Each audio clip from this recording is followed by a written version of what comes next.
दुश्मन भी आखिर हम जैसा ही निकला, उसे भी बात करने का एक बहाना चाहिए था। वो जो कल तक नजरें चुराते थे हमसे, आज मुस्कुरा कर मिल लिए तो किस्सा ही बदल गया। होली के बहाने दिल मिलने के किस्से तो कई बार सुने, लेकिन किसी की शादी में सियासी दुश्मनों की दोस्ती वाला ऐसा नजारा पहली बार ही दिख रहा था। अशोक गहलोत और सचिन पायलट, इन दोनों नेताओं का नाम अगर एक साथ लिया जाता था तो शायद बस इसीलिए कि जरूर दोनों ने एक दूसरे के बारे में कोई टिप्पणी जरूर की होगी। दोनों की सियासी दुश्मनी भी किसी से छिपी नहीं है, लेकिन देखिए जयपुर में नेता विपक्ष टीकाराम जूली की बेटी की शादी में जब ये दोनों सियासी दिग्गज आमने सामने आए तो सारी कहानी ही पलट गई।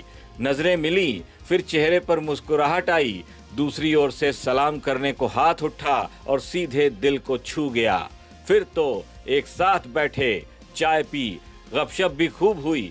देखने वाले ये भी कहने लगे कि वाह क्या सीन है। अब जूली की बेटी की शादी थी तो प्रदेश के सारे बड़े नेता आमंत्रित थे।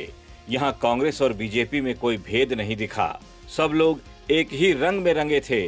जूली जी तो स्टेज पर चढ़े तो रुकने का नाम ही नहीं लिया। ऐसा लग रहा था कि डोटासरा जी के गमछा डांस का मुकाबला करने मैदान में आए हों। जनाब रुकने का तो नाम ही नहीं ले रहे थे। जूली जी की बेटी की शादी में सीएम से लेकर विधायक तक सारे नेता मौजूद थे। आरएलपी चीफ हनुमान बेनीवाल भी पहुंचे थे। बेनीवाल की धुर विरोधी दिव्या मदेरणा भी आई थीं। दिव्या मदेरणा शायद जानबूझकर वसुंधरा राजे के और करीब जा रही थीं, ताकि ये तस्वीरें हनुमान बेनीवाल देखें तो उनकी भी आंखें खुली की खुली रह जाएं। कहते हैं कि सियासी दुश्मन को तड़पाना हो तो उसके विरोधी से हाथ मिला लीजिए और फिर देखिए असली तमाशा। हालांकि बेनीवाल ने इस सब पर ध्यान नहीं दिया, वो आए और वर वधू को आशीर्वाद देकर चले गए। कुल मिलाकर इस शादी के समारोह में सभी दलों के सारे नेता एक साथ थे। ऐसा लग रहा था मानो सर्वदलीय बैठक के बाद कोई पार्टी चल रही हो। खैर, जिसके दिल में मलाल है वो कोई मिटा नहीं सकता, और जिसका दिल साफ है उसे कोई मैला भी नहीं कर सकता।